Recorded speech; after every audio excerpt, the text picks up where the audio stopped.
We all make mistakes. Maybe you unlawfully deported black British citizens, some of whom died. Or did you push through a set of economic policies which have decimated your country's living standards and public services? I've made it a rule in life not to answer a load of maths questions. Perhaps you invaded another country on false pretenses, leading to the deaths of hundreds of thousands of civilians and also the rise of ISIS. Hey. One time I called a teacher mum by mistake. If you've been in a position of power and fucked up so badly that you've managed to have a negative impact on whole countries' life expectancies, don't worry. The UK media is here to launder your reputation. Here's how. 1. Set up an official sounding institution. Don't get too hung up on the details. Oh, really? Maybe it's a think tank, maybe it's a consultancy, potato, potato. What's important is that it can hoover up funding from opaque sources and give your discredited worldview a new lease of life. Oh, damn. Take this guy.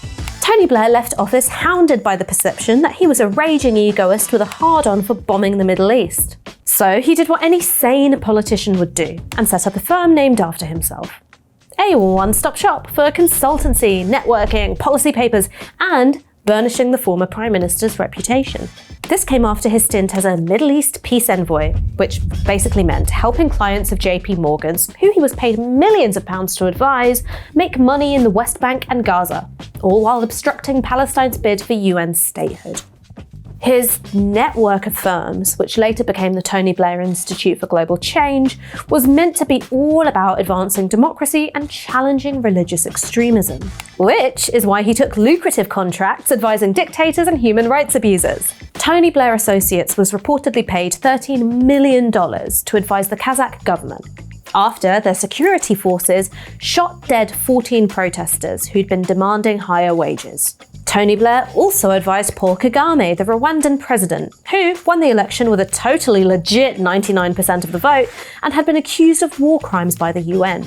And despite his much vaunted opposition to radical Islam, Tony Blair has been more than happy to accept £9 million to advise the Saudi Arabian government and help promote Crown Prince Mohammed bin Salman. Even after they murdered journalist Jamal Khashoggi, who'd been critical of the Saudi regime, Tony Blair's Institute for Global Change said it would not stop working with the regime. But that's okay. The point of setting up fancy foundations isn't actually to make the world a better place, it's to get filthy rich and help keep bad people in power, and make increasingly frequent, rare interventions from a pulpit of establishment legitimacy. Some of those interventions might be a bit dodgy, but don't worry. As long as you spend a few years tanking your own party's chances, as long as it keeps a socialist out of government, you'll happily be accepted as a sage voice on domestic and international politics. I can. But maybe all those conferences and summits are a bit dull for your tastes. Don't panic, there's always option 2. Get into light entertainment. Take a leaf from Anne Widdecombe's book. After using her time in Parliament to defend the shackling of pregnant prisoners and vote against gay rights on no fewer than 15 occasions, the hang-em-flog-em enthusiast turned to feel-good TV to recalibrate her image. Have I Got News for You, Celebrity Antiques Road Trip, Strictly Come Dancing? This helped brand Widdecombe as a kind of cuddly, reactionary auntie who's a bit of a laugh, deep down, really. Showing that you're willing to giggle at your own expense is gold dust for politicians. It's fun, they don't take themselves too seriously, they're just like you and me.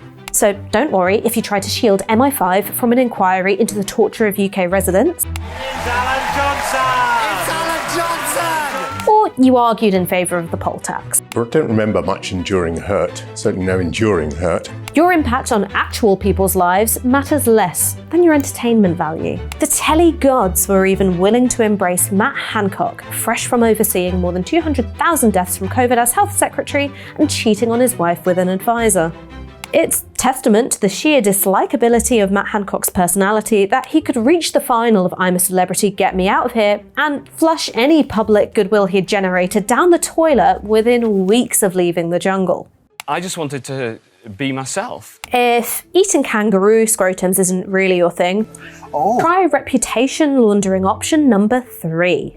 Take the more liberal side in an elite conflict. What this boils down to is relying on whoever's come after you to be worse than you were, and using the contrast to burnish your own credentials as a tireless campaigner for decency, or as I like to call it, the Theresa May technique.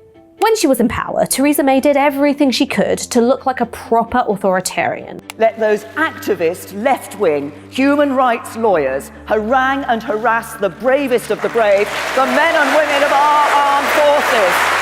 As Home Secretary and as Prime Minister, Theresa May defined her approach to immigration as the hostile environment, basically making things so nasty for migrants that they wouldn't want to come to the UK. This led to child asylum seekers being stranded in Calais, women in Yarlswood detention centre having to go on hunger strike, and of course the Windrush scandal, in which black British citizens were wrongly denied access to housing and healthcare, and some were even deported. Theresa May declared the judiciary and the House of Lords public enemy number one, with right-wing papers egging her on to crush the saboteurs who stood in the way of Brexit.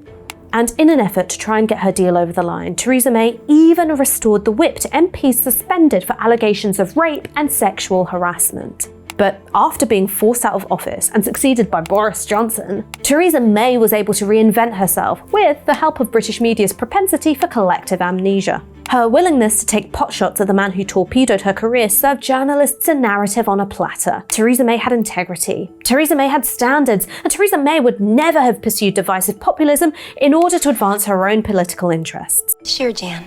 Even her immigration policy gets the benefit of rose-tinted glasses. In short, the nation's political media were all too happy to forget what Theresa May had actually been like in power, because A, she distanced herself from the guy who came after her, and B, you'd have to start asking some pretty uncomfortable questions about our fourth estate if the politicians they keep cheerleading into office turn out to be consecutively shit. This only works if you've got the luxury of prowling around the backbenches after your time in government.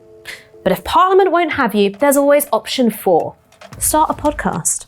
Everybody loves a parasocial relationship, and there's nothing like the easy familiarity of podcasting to cultivate a cuddly, avuncular persona, chuckling away any inconvenient suggestions of accountability. Alastair Campbell is the MVP of British political reputation laundering. His reinvention as a thoughtful grandee of sensible politics, honesty, and integrity is up there with Henry Kissinger's Nobel Peace Prize in terms of grotesque irony. Here's the man who captained Tony Blair's spin machine in making the case for the invasion of Iraq, including pushing the falsehood that Saddam Hussein had weapons of mass destruction capable of reaching the UK in 45 minutes.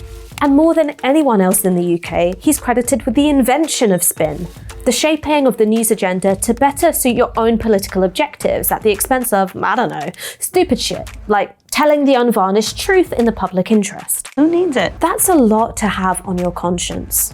But don't worry, you can just borrow from the Alastair Campbell playbook. I mean, something small, like degrading the public sphere or helping start a war that killed over 600,000 innocent people, shouldn't stop you from being part of polite society. Becoming a spokesperson for mental health, running marathons for good causes, saying bollocks to Brexit, all help pave the way for a professional resurrection. It's especially good if you could invite the journalists you used to terrorise around for tea, so you can bare your soul and show off the cover of Private Eye that you keep in the loo. They'll be so flattered by the access that they'll forget to ask how doing comms work for the Kazakh regime squares with your newfound humility and sensitivity.